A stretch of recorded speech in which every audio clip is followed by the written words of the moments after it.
Hi guys, you're watching miasnewpairofglasses.com and welcome to part 8 in my SpaceX deception series. I hope you guys have been enjoying it so far. I thoroughly have enjoyed making it. So let's get right into the topic of this video. Many have fallen victim to the false belief perpetuated by the controllers that they have technology years beyond what we know and that they can do all types of things they claim to be able to do with this advanced technology. But that is not the case. Can they do some things? Yes. Can they do everything they claim? No. Now, can the masters have advanced technology? Yes.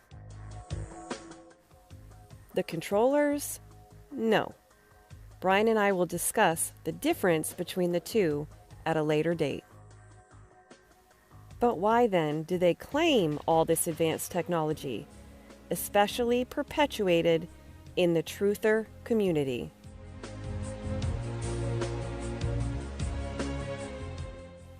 The answer is fear. By looking at the evidence and failures of the controllers' efforts, we know they are not as knowledgeable or advanced as they would have us believe.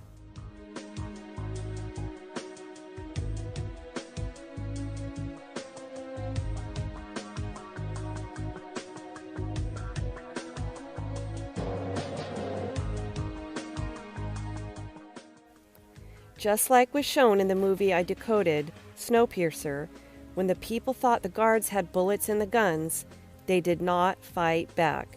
But as soon as they realized those guns were empty, they revolted. The part of the SpaceX rockets they claim to land on the ground is only the initial rocket booster, not the actual part of the craft that we see high in the sky. They can't land the second technology for multiple reasons. Firstly, by that point, it would be out of fuel. Secondly, it's not the liquid hydrogen rocket that we saw enter the waters above, and it is not what we see coming down. It's the secondary submarine technology. I will explain why the rocket technology would be out of fuel and why it would never and has never gotten them where they want to go, certainly not outer space or anywhere else at extreme distances away. Rockets are not meant for long distances. They can only go so far. They are not at all like airplanes because airplanes have wings that provide lift and jet turbine engines, which enables them to travel long distances. It's another reason why they couldn't get any further up in their 70 years of trying by using rocket technology during daylight and in the atmosphere. For example, let's take a multiple launch rocket system, or MLRS. The maximum firing range of an MLRS is 186 miles. Cruise missiles go farther, but only because they have wings. The maximum range for a cruise missile is about 620 miles. The reason rockets are not for long ranges is because of thrust-to-weight ratio.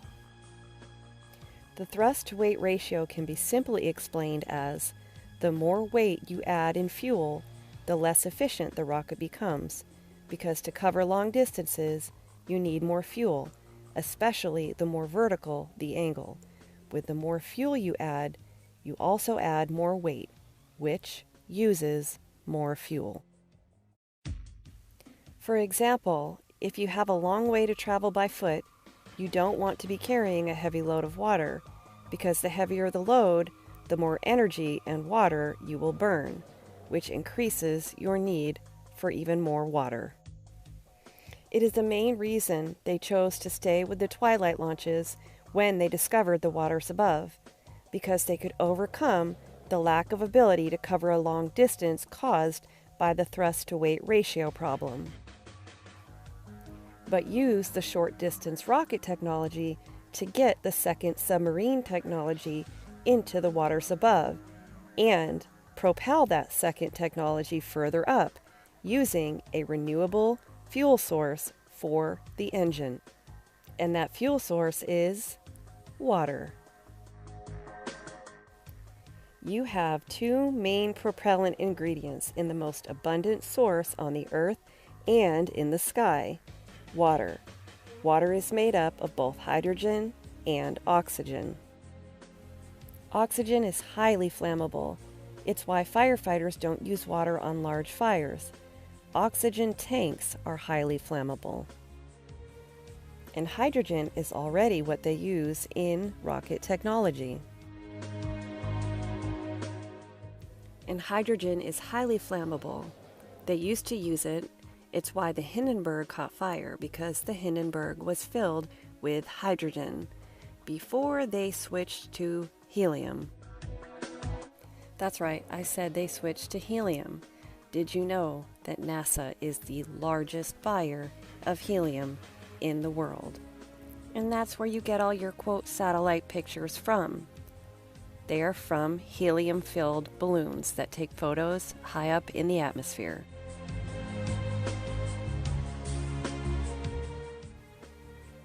We could have been using water as fuel by extracting and separating the hydrogen from the oxygen for fuel in engines for all things in life, all this time. But we don't and haven't. Why? Because of the controller's need to remove oil from land to decrease explosive material along the 33rd parallel to minimize damage during the MCO. For more details on this subject, Brian covered it in his last series. The ability to convert water into fuel has been around for about a century. However, every inventor that worked on this mysteriously died. With the submarine technology that can use water as its fuel source, eliminating the thrust-to-weight ratio problem, they realized they could go much further upward utilizing the waters above by launching at night. In my last video, I talked about how they launch all over the world to diffuse any beliefs that this is all one single effort. The second reason they launch all over the world is because it is trial and error, and they still think the problem may be where they are launching from. So they keep trying in many different locations.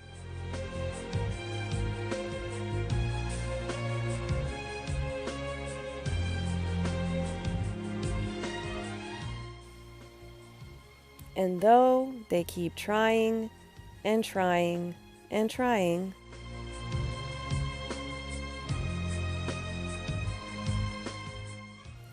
they are still nowhere near the exit.